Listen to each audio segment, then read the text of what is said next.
Hey guys, Scarlet Darkwood here. I want to talk about rituals today and how to do them. I've spoken a little bit about doing petitions and doing altars and different things. I want to talk a little bit more about rituals and using your higher self or an outward entity. Which one should you use? A lot of people, when they do their spells or petitions or their prayers, they may call on a deity, or some use angelic magic or even demonic magic to help them with the petition, thinking that this higher power will assist them in getting what they want. Now, Rosicrucians have a completely different way of looking at that, and I'm going to read to you what they had to say. The mystic, in petitioning the cosmic, turns the consciousness inward, instead of directing the plea to a distant external entity or power. The cosmic is in each of us, the mystic realizes. It's not just in the reaches of space. The mystic knows further that our soul will answer our petition. The soul is of the cosmic, and it guides each of us to self-action.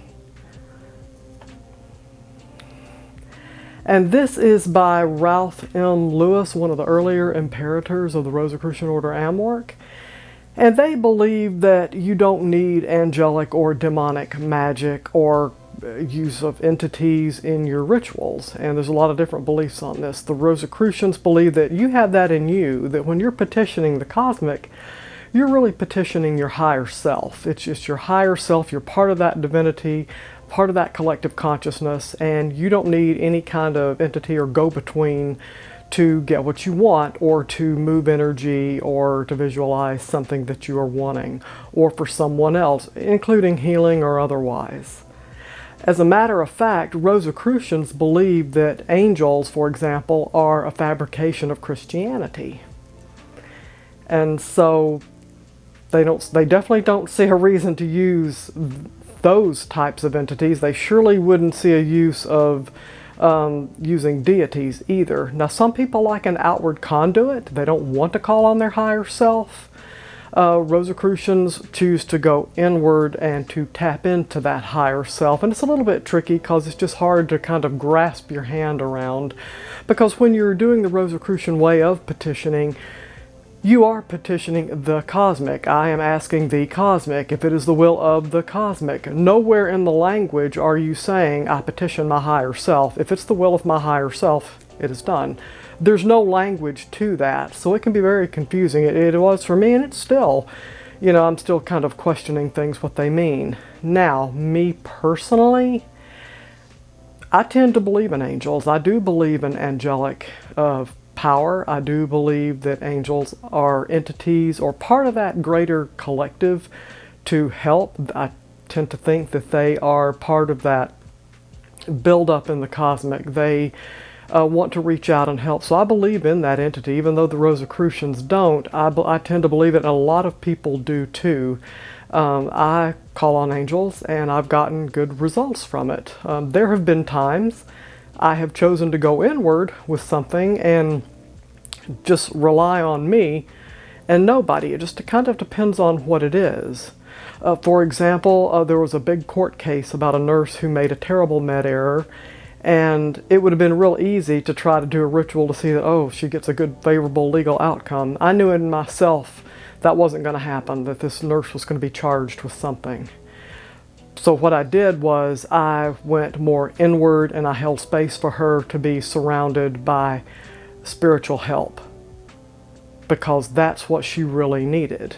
As it turned out, during the sentencing, she got off really well, which I'm glad, because there's a whole controversial thing with, really going after nurses and trying to criminally prosecute them, especially when they're trying to help people, and you know what I mean. I'm not trying to get off into that, but just trying to show how I might use a time when I go inward versus when I might go outward. A time that I've gone outward many times is when I've wanted something done for me. If I want something in my life to occur, or if I'm needing something done, I may tend to go outward.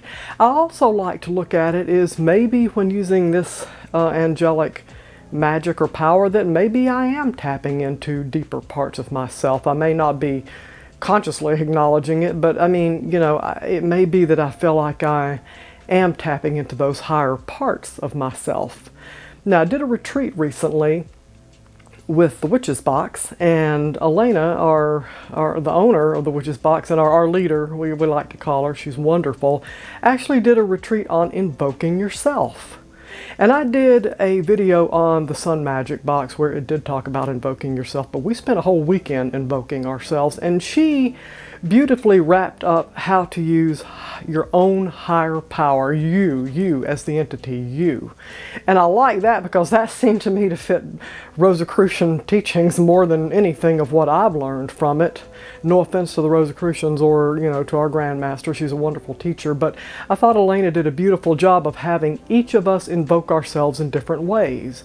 As healer, as just ourselves, maybe to make a change in something. There were different steps we did to invoke ourselves, and we each had to write how we would do that. And it was a very moving weekend for all of us, very deep, very heavy.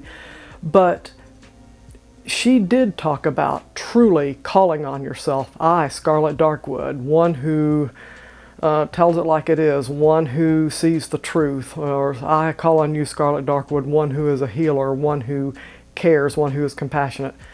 Those are just brief examples. I'm not reading what I actually wrote, but there's a difference there because you are consciously calling on yourself, and not on the cosmic per se, but you are directly calling on your higher self.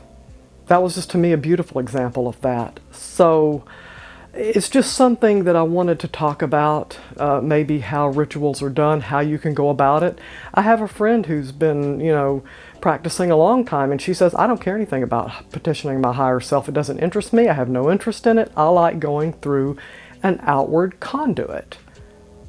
Some people like that idea of having that extra power help and go through it with them. And in my mind, whatever gets you what you want, because whatever reinforces your belief that something is going to happen will probably serve you better. Because when you're manifesting, or if you're wanting to move the energy, it's not only the visualization, it's the belief that it's going to happen.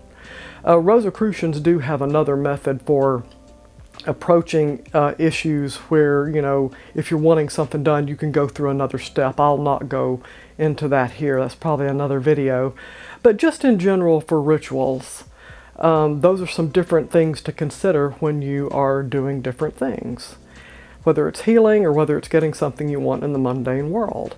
So tell me what you do. Tell me what your experience has been, and I'd love to hear it. And if you have any questions, put them in the comments, and I'll see if I can answer them. But no matter which way you go, you have to go with what resonates with you and what your belief systems are. That will probably get you a lot further. And just know that there are different traditions and different schools of thought in using higher self versus outward entity. And I hope everybody has a great week.